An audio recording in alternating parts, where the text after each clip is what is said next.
Before the Hayabusa existed, there was already a queen of the asphalt. In 1990, Kawasaki launched a beast so fast that it was the fastest production motorcycle on the planet for years. The ZX11, a veritable missile on wheels, was engineered in an era without boundaries. Today, we journey back through time to relive the legend that profoundly shook the world. Are you prepared to encounter the pioneer of unparalleled speed? In the late 1980s, Japanese brands were in the midst of a Cold War, but instead of nuclear missiles, they were firing horsepower. The Yamaha ZZR1100, the Suzuki ZX1100, and the Honda CBR1000F were fiercely competing on the track and in specialized magazines.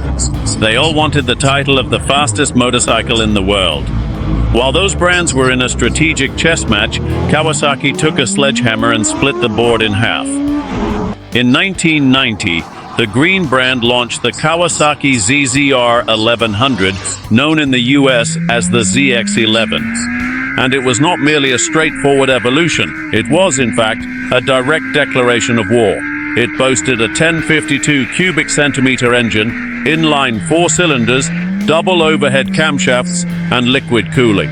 However, the most groundbreaking aspect wasn't solely the size or the sheer power, it was the innovative use of air. The ZX11 was the inaugural production motorcycle globally to incorporate the ram air system, a mechanism that, once a specific velocity was achieved, directed pressurized air straight into the intake system, thereby generating natural supercharging and enhancing power output without relying on electronic gimmicks. Thanks to this, the motorcycle reached 147 to 150 actual horsepower, but at high speed the figure increased even more due to the effect of forced airflow. In summary, the faster you accelerated, the more power you felt. It was truly astonishing. However, it wasn't just about raw strength and speed. This incredibly powerful machine weighed approximately 270 kilograms when it was fully prepared to ride, which might seem substantial, yet in actuality, it felt akin to a cannonball equipped with wings. The perimeter aluminum framework, adjustable suspension systems, and aerodynamic fairing were meticulously designed not solely for racing purposes, but also for touring experiences. Because unlike other more radical sports motorcycles, the ZX11 possessed rather comfortable ergonomics. Indeed, you could travel at 280 kilometers per hour with your backpack, a sleeping bag, and your mother-in-law comfortably seated in the back. If you were brave enough, of course.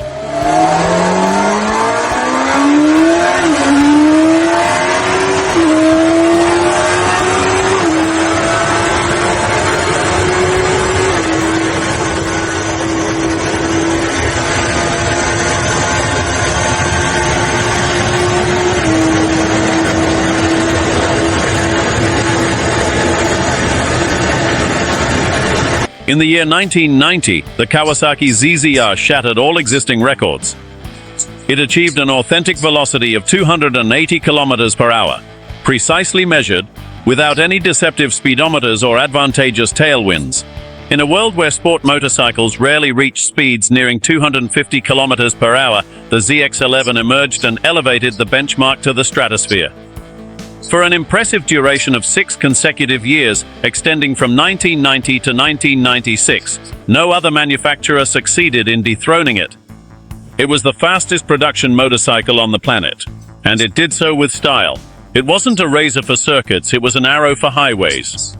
And if there was a singular location where it reigned supreme as the absolute empress, it was undoubtedly on the German autobahns, those highways without speed limits where dreams either come to fruition or run you over. In that world without restrictions, the ZX11 was the alpha predator, the bike everyone feared to see in their rearview mirror. It did not matter whether you were riding a ZX1100, an FCTR 1000, or even a fully powered CBR, it would overtake you as though you were completely stationary. Its competitors simply could not match its prowess. While they were trying to keep their composure at 240–250 kilometers per hour, the Kawasaki was already shifting into second gear. The speed difference was so ridiculous it felt like you were on a bicycle against the wind, as the more poetic ones would say. They moved like vultures in its trajectory, circling while the ZX11 focused its gaze on them and vanished beyond the horizon. It was the epitome of excess, but one of those excesses that characterize an era because it not only shattered records, it compelled everyone to alter the rules of the game.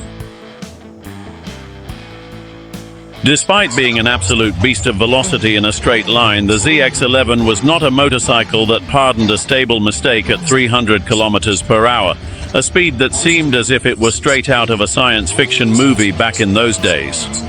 However, when the velocity decreased and it was the moment to navigate curves, circumstances transformed. Its substantial 270-kilogram mass was relentless. Even though it possessed remarkable steadiness at elevated speeds, the ZX11 was not the most nimble motorcycle on a closed circuit or on serpentine roads. Its substantial size and considerable weight rendered it less agile, so if you lacked sufficient experience to master it in those turns, you could swiftly find yourself off the track. The seating arrangement of the ZX11 was exceptionally comfortable, which rendered it an excellent motorcycle for extended journeys. However, it lacked that ultra-sporty character that would make you exclaim with excitement at every change of direction. The emphasis was not primarily on aggressiveness, but rather on comfort and substantial power at elevated speeds. It was a motorcycle designed for covering extensive distances without exhausting you. However, if you assumed that you could simply relax or that the motorcycle would handle everything on your behalf, you should dismiss that thought. It did not possess electronic assistance systems such as traction control, ABS, or contemporary aids. Essentially, it was you versus the machine with absolutely no respite. If you applied the brakes too late, misjudged the curves, or simply became overly enthusiastic with the power, the ZX11 swiftly reminded you of your limitations. It was a brute machine, but extremely realistic. You knew that for every extra millimeter you asked of it, it returned the same amount of responsibility.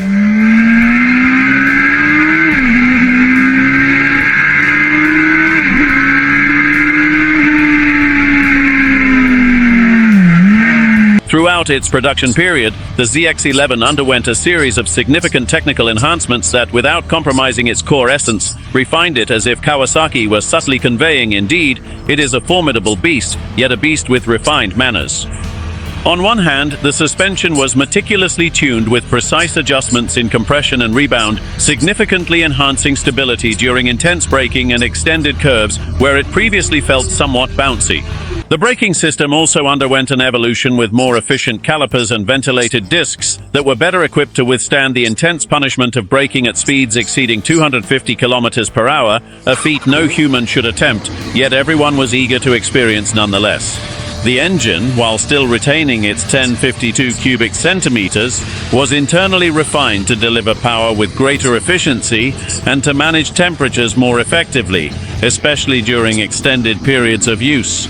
The cooling mechanism was significantly enhanced with more efficient radiators, and the aerodynamics were further refined with more streamlined fairings that effectively reduced wind resistance and improved stability at extremely elevated speeds. Furthermore, the integration of a newly designed EQ electronic control unit enabled more precise ignition management, which significantly enhanced performance without compromising reliability. Yet everything was achieved without any electronic aids. It remained just you and the Green Devil, and the handling? More refined, more predictable in its overall behavior. Yet it retained that formidable torque punch capable of tearing your shoulders apart. It had transitioned from being a wild missile to a missile equipped with advanced power steering. Nevertheless, it still aimed for the stratosphere. In terms of aesthetics, Kawasaki opted to remain conservative. At first glance, it appeared to be the same ZX11 as always, but upon closer examination, you notice the more streamlined headlights, cleaner lines, and more integrated components. It was akin to seeing a retired fighter now dressed in a formal suit. You were aware it could still break you in two, but it did so with a touch of elegance. In 1996, after 6 years of absolute reign, the Kawasaki ZX was ultimately dethroned. The responsible contender? None other than the Honda CBR XX Super Blackbird. Indeed, a lengthy name, akin to an extended road journey, but with a clear objective: to seize the throne from the ZX11 as the swiftest production motorcycle on the planet. Honda did not take this lightly.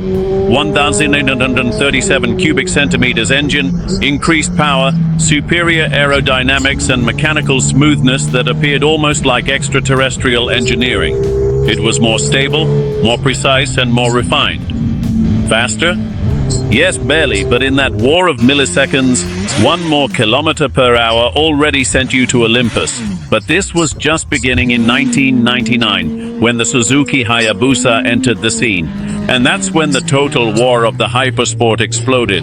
Suzuki went all out and launched it into orbit. 1,299 cubic centimeters, over 175 horsepower, 312 kilometers per hour top speed. Real measurement? Indeed, it was not merely a swift motorcycle, it was akin to a missile on wheels.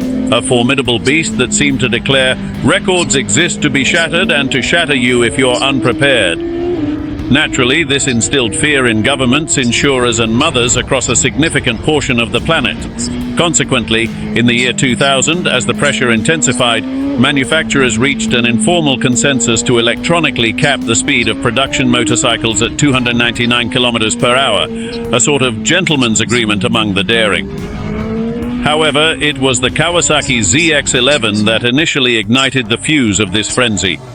It was the first decisive strike on the manufacturer's table, the introduction to an epoch where maximum velocity was the sole creed. Absent the ZX11, there would be no Blackbird, no Hayabusa, no ZXR, and unquestionably no ZXR. It was the progenitor of the velocity transgression.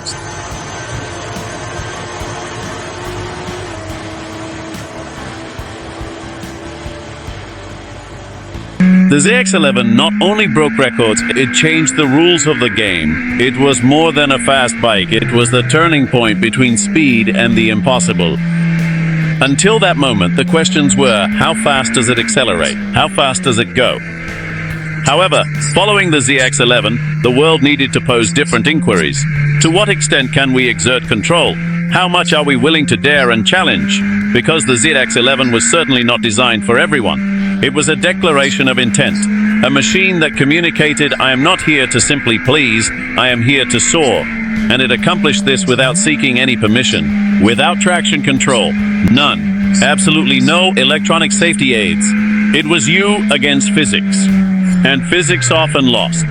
It was the beginning of an era without filters, where the limit was the pilot's courage. And that's why it left a lasting mark on the history of motorcycling. Without it, there wouldn't have been the Cyprisport War, there wouldn't be the Hayabusa, and most importantly, there wouldn't be the myth.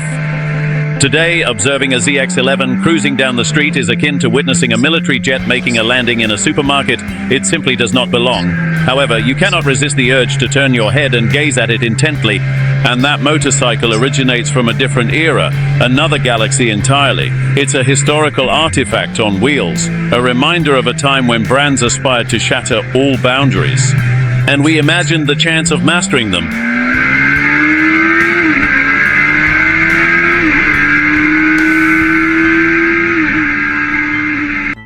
And if you want to meet the motorcycle that took the crown, click on this video and join me on a journey at 300 kilometers per hour. See you there.